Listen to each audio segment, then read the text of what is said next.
Hi guys, പർപ്പിളിൻ്റെ outlet കൊച്ചിയിൽ വന്നിട്ടുണ്ടെന്ന് അറിഞ്ഞപ്പോൾ ഞാൻ കുറേ ആയി പോകണമെന്ന് വിചാരിക്കുന്നു. പക്ഷെ എനിക്ക് പോകാനൊന്നും പറ്റിയിട്ടുണ്ടായിരുന്നില്ല. അപ്പോൾ ഇന്ന് എന്തായാലും ഞാൻ എം ജി റോഡ് ഇറങ്ങിയപ്പോൾ ഇവിടെയുള്ള ഔട്ട്ലെറ്റിലൊന്ന് കയറി നോക്കാമെന്ന് വിചാരിച്ചു കേട്ടോ. ഞാൻ ഇന്ന് പോയിട്ടുള്ളത് മേനക എം ജി റോഡ് ഈ ഒരു ഭാഗത്തുള്ള ഔട്ട്ലെറ്റിലാണ്.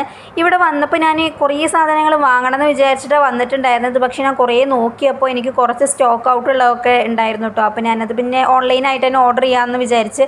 പിന്നെ അവർ പറഞ്ഞു നെക്സ്റ്റ് വീക്ക് വരും. പിന്നെ അപ്പോൾ പിന്നെ ഒന്നും കൂടി വരവ് ഷോക്കല്ലേ. അപ്പോൾ ഞാൻ എന്തായാലും ഓൺലൈനിൽ ഓർഡർ ചെയ്യാമെന്ന് വിചാരിച്ചിട്ടോ. ഞാൻ പിന്നെ കുറേ സാധനങ്ങൾ ജസ്റ്റ് നോക്കി എങ്ങനെയാണ് എന്താ നോക്കി. പിന്നെ ഇവിടുത്തെ സ്റ്റാഫിൻ്റെ കാര്യം പറയുകയാണെന്നുണ്ടെങ്കിൽ അവർ നമുക്ക് എല്ലാ കാര്യങ്ങളും പറഞ്ഞു തരുന്നുണ്ട്. ഇപ്പോൾ സ്കിൻ കെയർ ഒക്കെ ഫസ്റ്റായിട്ട് സ്റ്റാർട്ട് ചെയ്യേണ്ട ഒരാളാണെന്നുണ്ടെങ്കിൽ അവർക്ക് ഏത് യൂസ് ചെയ്യാം, എത്ര പെർസെൻറ്റേജാണ് യൂസ് ചെയ്യേണ്ടത്. പിന്നെ നമ്മൾ ഈ സിറോ ഒക്കെ എടുക്കുമ്പോൾ അതിനൊരു 10%, 5% ഉണ്ടല്ലോ, അതൊക്കെ എത്രയാണ്, അതൊക്കെ അവർ കറക്റ്റായിട്ട് പറഞ്ഞു തരുന്നുണ്ട്.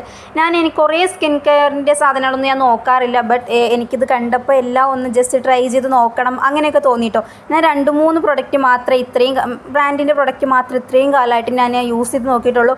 അതിൽ കുറേ എനിക്ക് പറ്റും, കുറേ എനിക്ക് പറ്റില്ല. പിന്നെ എൻ്റെ സ്കിന്നിന് വലിയ കുഴപ്പമൊന്നുമില്ല. ഞാൻ എന്ത് തേച്ച് കഴിഞ്ഞാലും ഓക്കെയാണ്.